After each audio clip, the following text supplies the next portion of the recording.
member will know that the explanation around petitions should be not a commentary by the member himself, but rather on behalf of the petitioners. I'm sure that he'll be getting around to that point in a short order, and then we'll carry on. The honourable member for Ottawa Orleans. Mr. Speaker, the record will show that the honourable House Leader for the official opposition was interrupting me at the time that I was stating in Canada's other official languages that I was forthwith tabling the motion. And this is what I was saying as I was so rudely interrupted. Monsieur le Président. Mr. Speaker, it's an honour for me to table this petition on behalf of Canadian women across the country who are opposed to the abortion of female fetuses. The petitioners who want to put an end to the three deadliest words in the world. It's a girl.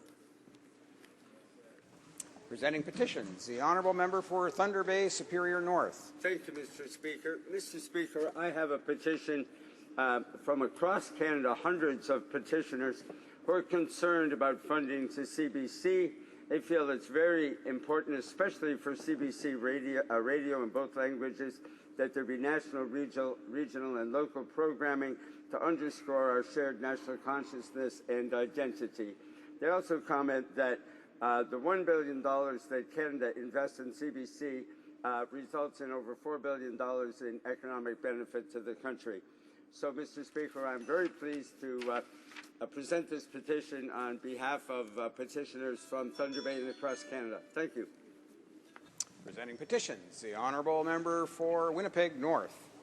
Mr. Speaker, today I table a petition that's signed by many residents of Winnipeg North dealing with Canada's pensions programs, the OAS, GIS, and CPP, which make up a critical part of Canada's social safety net and provide the basic needs to hundreds of thousands of residents here in Canada. Ultimately, Mr. Speaker, they further believe that the people should be able to continue to have the option to retire at the age of 65, and the government and not in any way diminish the importance and value of Canada's three major senior programs. Thank you, Mr. Speaker. Presenting petitions, the honourable member for Mississauga South. Thank you, Mr. Speaker. I'm pleased to table a petition signed by many constituents calling for tougher laws for those convicted of impaired driving causing death and a redefinition of impaired driving causing death as vehicular manslaughter. Thank you. Presenting petitions, the honourable member for Saanich Gulf Islands. Thank you, Mr. Speaker. I rise to present a petition signed by residents of my constituency in Saanich Gulf Islands calling for measures to be taken to ensure that Canadians know the safety and the content of the products that we, either for personal health and safety, for food, giving Canadians as consumers the right to know what's in the products they use. I also rise to present a petition from petitioners found in Alberta, British Columbia, Ontario, and particularly in the Ottawa area, asking for the Government of Canada to conduct a parliamentary review into the events that occurred in the United States on September 11th. Presenting petitions, the honourable member for Vancouver South. Mr. Speaker, I'm pleased to present two petitions on behalf of British Columbians who want to acknowledge that current impaired driving laws are too lenient. In the latest public safety, these citizens of Canada want to see tougher laws and the implementation of new mandatory minimum sentencing for those persons convicted of impaired driving causing death.